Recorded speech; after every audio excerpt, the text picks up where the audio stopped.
ప్రధాని మోడీ విశాఖ పర్యటనకు సర్వం సిద్ధమైంది. సాయంత్రం 4 గంటలకు మోడీ విశాఖ చేరుకుంటారు. సిరిపురం జంక్షన్ నుంచి ఏయూ గ్రౌండ్స్ వరకు రోడ్ షో చేస్తారు. ఈ షోలో ప్రధాని వెంట CM Chandrababu, deputy CM Pawan Kalyan ఉంటారు.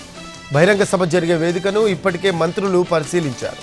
సభా ప్రాంగణాన్ని ఎస్పీజీ తమ ఆధీనంలోకి తీసుకుంది.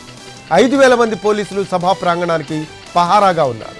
అత్యంత కట్టుదిట్టమైన భద్రత మధ్య ప్రధాని మోడీ పర్యటన, రోడ్ షో, సభ జరుగుతోంది. 35 మంది ఐపీఎస్ అధికారులు పర్యవేక్షిస్తున్నారు. విశాఖ పర్యటనలో ప్రధాని మోడీ పలు ప్రాజెక్టులకు శంకుస్థాపనలు, ప్రారంభోత్సవాలు చేస్తారు. వీటిలో విశాఖ రైల్వే జోన్ ఉంది. సభా వేదికపై ప్రధాని దాదాపు గంట సేపు ఉంటారు. సభా ప్రాంగణంలో జిల్లాలు, నియోజకవర్గాల వారీగా బ్లాకులు ఏర్పాట్లు చేస్తున్నారు. ఎంపీలు, ఎమ్మెల్యేలు, ఇతర ముఖ్య నేతలకు వీవీఐపీ పాసులు జారీ చేస్తున్నారు.